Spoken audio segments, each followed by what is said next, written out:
नमस्कार, hello and welcome to कार्मिक roots. कैसे हैं आप लोग सब?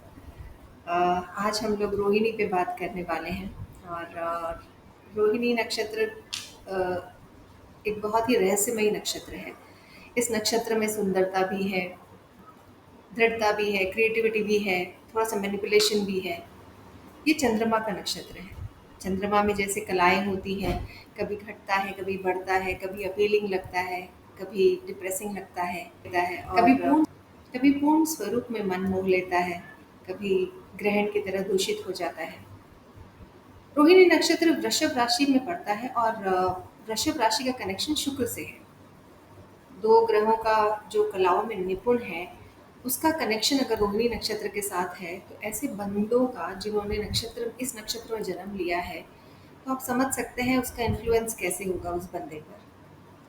चंद्रमा का नक्षत्र है तो ये अ, इसमें जन्मा जातक बहुत सुंदर होगा, ये तो है।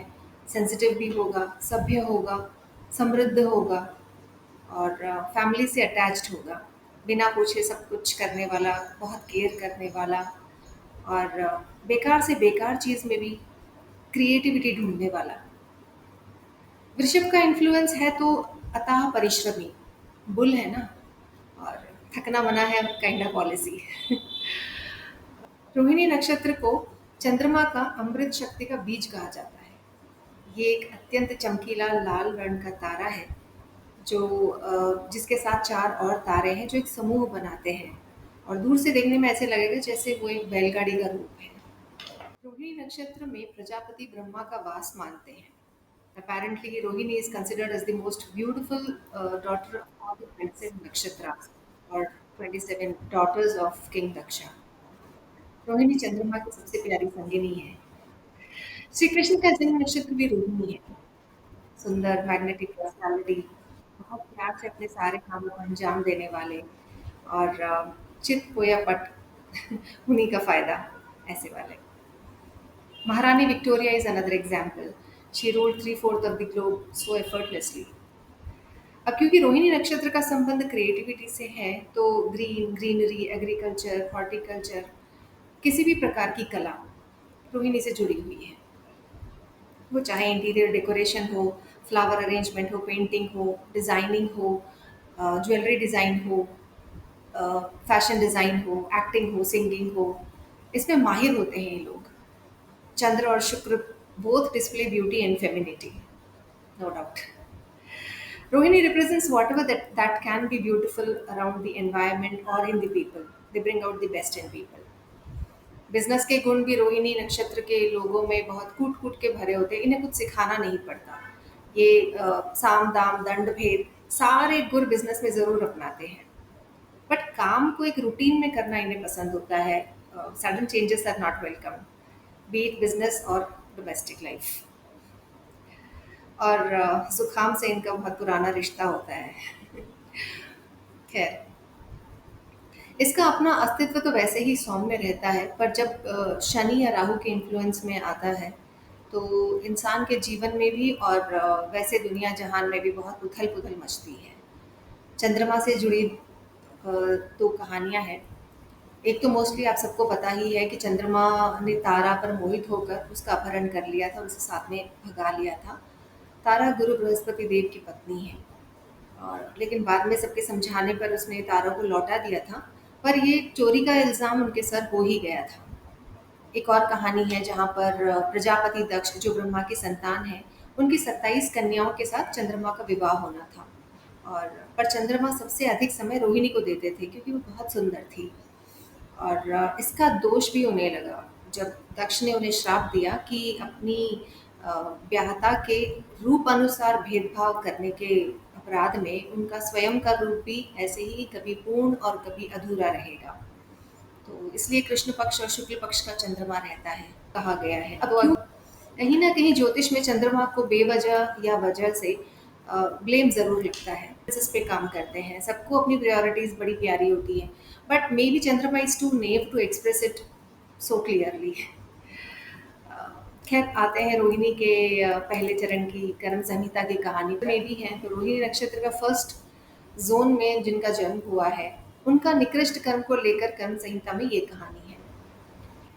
संगम के किनारे भूप कुमार नाम का एक ब्राह्मण रहता था और पूजा पाठ से मिलने वाले द्रव्य से बिल्कुल भी संतुष्ट नहीं था। एक दिन एक चोर से उसकी मुलाकात हुई और उसके पास इतना धन देखकर ब्राह्मण को लगा कि वो अपना टाइम वेस्ट कर रहा है। तो उसने चोर के साथ हाथ मिलाया और उससे दोस्ती कर ली। उसकी मदद करता था उस चोरी का माल बाहर बेचने में। धीरे धीरे उसने अपना ब्राह्मण कर्म एकदम बंद कर दिया और चोरी को ही अपना व्यवसाय बना लिया। उसने अपनी पत्नी के अलावा दूसरी स्त्रियों से भी संबंध स्थापित किए और समय आने पर जब वो मृत्यु को प्राप्त हुआ, तो मरने के बाद यमराज ने उसे कर्दम नामक नरक में डाला और वहाँ पर उसे कई सारी यातनाएँ भोगनी पड़ी। मिला तो उसके बाद कई साल तक मुर्गे की योनि में रहा और फिर उसके बाद उसे मनुष्य की योनि मिली। पूर्व जन्म की जितनी गणिकाएँ थीं, यानी जितनी स्त्रियों के साथ उसका संबंध था, जिसका फ़ायदा उसने अपने पैसे के रुतबे के बलबूते पर उठाया था, वो सभी उसे इस जन्म में कन्याओं के रूप में मिली और एक भी पुत्र नहीं हुआ। अपने पूर्व नीच कर्म के कारण वो जलोदर रोग से पीड़ित भी हुआ और उसे पांडु रोग यानी एनीमिया जैसा रोग हुआ। और जिसे एनीमिया होता है उसे बहुत सारे रोग पकड़ लेते हैं because when there is no blood in the body you tend to catch up more and more diseases. इसके प्रायश्चित के बारे में भगवान शिव कहते हैं कि ऐसे जातक को ओम नमः शिवाय का 1 लाख का जप करना चाहिए और तिल की पीठी से या गोबर से शिवलिंग का निर्माण करना चाहिए और उसकी विधिवत पूजा करनी चाहिए और हवन करा कर किसी ब्राह्मण को दक्षिणा में स्वर्ण का दान देना चाहिए और राह चलते पथिक के लिए कुएं या तालाब खुदवाने चाहिए और उसके इस रोगों का निवारण तभी हो पाएगा और उसकी कन्याओं का जीवन सुखमय होगा और उसे अगले जन्म में पुत्र की प्राप्ति होगी। कर्म संहिता निकृष्ट कर्मों को ही बताता है। बाकी कर्म का भुगतान तो रोजमर्रा के जीवन में होता रहता है, एक एक इवेंट में, क्योंकि nothing is coincidental, everything is planned, every person is planned, whomever we meet, जिससे भी हम मिलते हैं, जो भी बंदा हमसे टकराता है, हमारे जीवन में आता है, वो कुछ ना कुछ कारणवश आया है। तो you just have one thing, choice. And based on your choice, there are other choices. And based on your other choices, your intentions shape, and your intentions again shape your actions. So, second zone की कहानी पे आते हैं। गंगा नदी के north में एक वैमानिक नाम का गांव था, जहां पर वसुदेव नाम का एक ब्राह्मण अपनी पत्नी के साथ रहता था। उसकी पत्नी अत्यंत सुंदर थी और बहुत लालचवश किसी दूसरे पुरुष के प्रेम में पड़कर बहुत सा धन अर्जित कर रही थी। पाप से कमाए हुए इस धन को दोनों पति पत्नी मजे से भोग रहे थे और जब मृत्यु हुई तो ब्राह्मण के वेदों के पाठन और प्रचार की वजह से दोनों ने स्वर्ग में 60,000 वर्ष सुख भोगा और उसके बाद उनका जन्म दोबारा पृथ्वी पर हुआ। पति के कमजोर शुक्राणु और पत्नी के गर्भाशय के रोग के चलते संतान के ठहरने की प्रॉब्लम हुई। कई बार प्रेगनेंसी हुई पर पूर्ण नहीं होती थी। इस तरह कई बार संतान की हानि की वजह से पत्नी का स्वास्थ्य दिन ब दिन गिरता चला गया और उसे कई रोगों ने घेर लिया। उसकी पूर्व जन्म के किए कृत्य के फल इस तरह उसे मिल रहे थे। कर्म संहिता कहती है कि ऐसे कर्मों को काटने के लिए पति पत्नी को महामृत्युंजय का जाप करना चाहिए और 20 तोले सोने की शंकर भगवान की प्रतिमा बनाकर उसे उसका विधिवत पूजन करना चाहिए और ओम राम रीम जूम हराय नमः इस बीज मंत्र का, महामृत्युंजय मंत्र का ये बीज मंत्र है, इस मंत्र से भगवान शिव की पूजा करनी चाहिए और एक वेद पाठी ब्राह्मण को एक गाय और एक स्वर्ण की मूर्ति दान में देनी चाहिए। 100 ब्राह्मणों को भोजन कराना चाहिए और भगवान शिव कहते हैं उसे सहपत्नी माघ मास में जब सूर्य मकर राशि में प्रवेश कर रहा हो तो प्रयाग तीर्थ में स्नान करना चाहिए। इससे उसके सारे निकृष्ट कर्मों का निदान हो जाएगा और उसे चिरंजीवी संतान प्राप्त होगी। अब आते हैं थर्ड जोन की कहानी पर। रोहिणी के पहले जोन में मंगल का प्रभाव था, दूसरे नक्षत्र में शुक्र बुध और शनि का प्रभाव था, तीसरे जोन में बुध का प्रभाव है। तो थर्ड जोन की कहानी है कि गोमती नदी के किनारे एक विष्णुदास नाम का फेमस व्यक्ति रहता था। उसकी पत्नी अत्यंत सुंदर थी पर घमंडी और कर्कशा भी थी, यानी लड़ाई झगड़े करने वाली। उसे अपने सास ससुर से कोई प्रेम नहीं था, पर विष्णुदास के लिए उसके माता पिता सब कुछ थे और वो परम शिव भक्त था। खेती का काम करता था और अपने माता पिता की सेवा करता था। एक दिन जब विष्णुदास घर पर नहीं था तो एक ब्राह्मण भिक्षुक आया। उसने जब भिक्षा मांगी तो विष्णुदास की पत्नी ने उसे बहुत खरी खोटी सुनाई और उसका बहुत अपमान किया और उसे भिक्षा भी नहीं दी। जब मृत्यु आई तो विष्णुदास यज्ञ लोक में 30,000 वर्ष तक सुख भोग कर दोबारा पृथ्वी पर जन्म लिया। इधर उसकी पत्नी की भी मृत्यु हुई वक्त आने पर। रौरव नामक नर्क में कई हजार साल तक यातनाएं भोग कर उसके बाद उसे शेरनी की योनि मिली। जब वो शेरनी की योनि से छुटकारा मिला तो उसे एक फॉक्स यानी सियारन की योनि मिली और उसके बाद उसे मनुष्य योनि प्राप्त हुई। फिर पति पत्नी दोनों फिर एक साथ आए और पूर्व जन्म के कर्मों के कारण वो गर्भ धारण नहीं कर पा रही थी। इसके लिए कर्म संहिता कहती है कि उसकी पत्नी को नित्य प्रति अपने पति को स्नान कराना चाहिए और सास ससुर की सेवा करनी चाहिए तथा उसे 16 वर्ष तक लौकी नहीं खानी चाहिए। इसके साथ प्रायश्चित स्वरूप 8 तोले सोने का एक पेड़ बनवाकर उसका बेस चांदी का 40 तोले का बनवाकर जिसके ऊपर विष्णु भगवान की मूर्ति स्थापित करनी चाहिए और इस कल्प वृक्ष को सुंदरता से सजाकर भगवान भोलेनाथ की संग में पूजा करनी चाहिए और 66 ब्राह्मणों को मिष्ठान भरा भोजन यानी मीठा भोजन कराना चाहिए और एक छोटी कपिला गाय की मूर्ति संतान गोपाल मंत्र का 1 लाख का जप करके 10,000 मंत्रों का यज्ञ करके फिर उसे एक वेद पाठी ब्राह्मण को दान करना चाहिए। ऐसा करने से उसके सारे पुराने कर्म नष्ट हो जाएंगे और उसके संतान अवश्य होगी और जो भी उसके शरीर में व्याधियां हैं वो भी खत्म होगी। अब आते हैं रोहिणी नक्षत्र के 4th जोन पर। तो अंतर प्रदेश में बुद्धि शर्मा नाम का एक ब्राह्मण था जो पुरोहित भी था और एक कुक भी था यानी खाना बनाने वाला।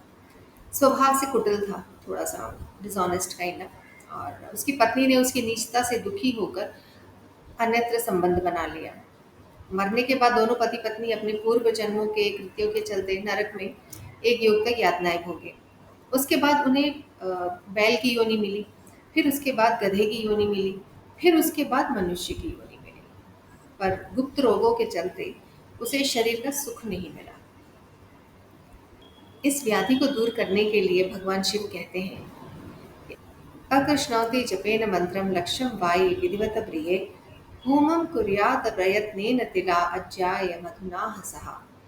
यानी सूर्य देव की पूजा अर्चना करके, सूर्य देव का 1.25 लाख मंत्रों का जाप करके उसे तिल, गुड़ और शहद से हवन करना चाहिए और 77 ब्राह्मणों को भोजन कराना चाहिए। गाय और गुड़ का दान देना चाहिए और शैया दान भी उसे अवश्य देना चाहिए। माघ महीने में जाकर प्रयाग तीर्थ में स्नान करना चाहिए ताकि उसके सारे शरीर की व्याधियां मिट जाए। शारीरिक सुख और संतान प्राप्ति उसे अवश्य होगी। रोहिणी नक्षत्र के चारों चरण जैसे कि आपने कहा था, मैंने एक ही वीडियो में समाहित किए हैं। पर ये वीडियो कहते हैं जब जब रोहिणी नक्षत्र में शनि का पदार्पण होगा तब तब रोहिणी नक्षत्र को ग्रहण से बड़ा झटका लगेगा। दुनिया में हर जगह प्रलय टाइप सिचुएशन होगी, लड़ाई झगड़े आम हो जाएंगे, बाढ़ या सूखे से जनता परेशान रहेगी। कालांतर में राजा दशरथ के जीवन काल में जब शनि का गोचर रोहिणी नक्षत्र में हो रहा था या होने वाला था तो राजा दशरथ ने शनि देव की बहुत पूजा पाठ आदर सत्कार से उन्हें मनाया और उनसे ये वचन लिया कि वो अपने इस पदार्पण का प्रभाव फ्यूचर जनरेशन्स पर 10 या 15% से ज़्यादा नहीं रखेंगे ताकि उनकी बात रह भी जाए और मनुष्य जाति इतना सहन भी कर पाए। इस पदार्पण को ज्योतिष में रोहिणी शकट भेदन कहा जाता है और रोहिणी शकट भेदन जीवन काल में युद्ध का सूचक है। ऑन ज्योतिषी लेवल्स हिस्ट्री में ऐसे कई एग्जाम्पल्स हैं जो इस बात की पुष्टि करते हैं। For example first world war, जब शनि का प्रवेश रोहिणी नक्षत्र में अगस्त 1913 में हुआ और फर्स्ट वर्ल्ड वॉर जो हुआ था वो नवंबर में शुरू हुआ था और मार्च 1942 से अप्रैल 1944 तक रोहिणी में शनिदेव का प्रवेश था।